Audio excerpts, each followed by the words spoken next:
ಅಧ್ಯಾಯ H16 news ಅರ್ಥಾತ್ ನಮಗೆ ಸ್ವಾಗತ. ನಾನು ನಿಮ್ಮವ MI ಅಥವಾ ಮಲ್ಲಪ್ಪ ಜೋತಾವರ್. ಅಂತೂ ಇಂತೂ BJP ಕೊನೆಗೂ ಅಧ್ಯಕ್ಷರನ್ನಾಗಿ ಆಯ್ಕೆ ಮಾಡಿಕೊಂಡಲ್ಲ ನಮ್ಮ ನಿತಿನ್ ನಬೀನ್ ಅವರನ್ನು. ಕೇವಲ 45 ವರ್ಷಗಳ ಈ ಯುವಕ BJPಯ ಲೀಡಿಂಗ್ ಪರ್ಸನ್ ಆಗಿದ್ದು, ಲೀಡಿಂಗ್ ವ್ಯಕ್ತಿಯಾಗಿದ್ದು ಬಹಳ ಇಲ್ಲೇ ಎಚ್ಚರಿಕೆಯಿಂದ ವಿಶ್ಲೇಷಣೆ ಮಾಡಬೇಕಾಗ್ಯದ.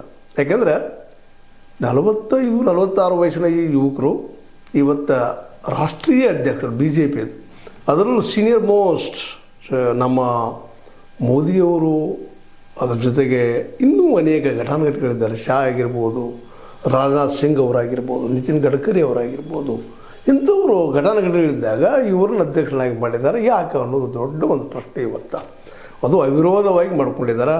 ಅಂದರೆ ಇದರ ಅರ್ಥ RSS BJP ಒಟ್ಟಾಗಿ ಯುವಕರನ್ನ ಆಯ್ಕೆ ಮಾಡ್ಕೊಂಡಿದ್ರೆ. ಯಾಕೆ ಅಂದಾಗ ಸಹಜದ ಇನ್ನು ಬೆಳೀತಿರುವಂಥ ಪಕ್ಷ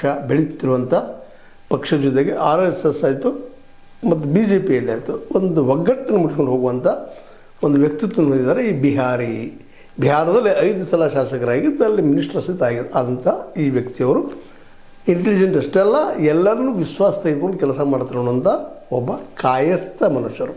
ಕಾಯಸ್ಥ ಅದು OBC ಅಲ್ಲೇ ಈ ಒಂದು ಬಿಹಾರದಲ್ಲಿ. ಹೀಗಾಗಿ ಬಿಹಾರದ ಹಿನ್ನೆಲೆಯಲ್ಲಿ, ಯಾಕಂದರೆ ಇವತ್ತು ಬಿಹಾರದಲ್ಲೇ ನಿತೀಶ್ ಕುಮಾರ್ ಅವರು ಚೀಫ್ ಮಿನಿಸ್ಟರ್ ಇದ್ದಾರೆ. ನಿಧಾನಕ್ಕೆ BJPಯಲ್ಲಿ ಬ್ಲೆಸ್ಟ್ ಆಗ್ತಾ ಇದೆ.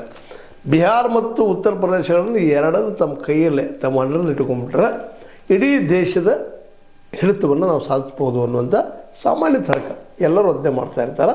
ಆ ದಿಶೆಯಲ್ಲಿ ಈ ಹೆಜ್ಜೆ ಇಟ್ಟಿದ್ದಾರೆ ಅಂತೇಳಿ ಅನ್ನಿಸ್ತಾ ಇದೆ. ಯಾಕಂದರೆ ಈಗಾಗಲೇ ಈ ಯಂಗ್ ಇರೋದ್ರಿಂದಾಗಿ ಇಡೀ ದೇಶ ಹುಟ್ಟೋದು ಮಾಡೋದು ಸಾಧ್ಯ ಇದೆ. ಇವತ್ತು BJPಗೆ ಪ್ರತಿಸ್ಪರ್ಧಿ ಯಾರಪ್ಪ ಅಂತಂದ್ರೆ ಪ್ರಬಲ ಕಾಂಗ್ರೆಸ್ಸಿಗೆ ಇವತ್ತು ರಾಹುಲ್ ಗಾಂಧಿ ಅವರು ಯಂಗ್ ಆ್ಯಂಡ್ ಎನರ್ಜೆಟಿಕ್ ರಾಜಕೀಯವಾಗಿ.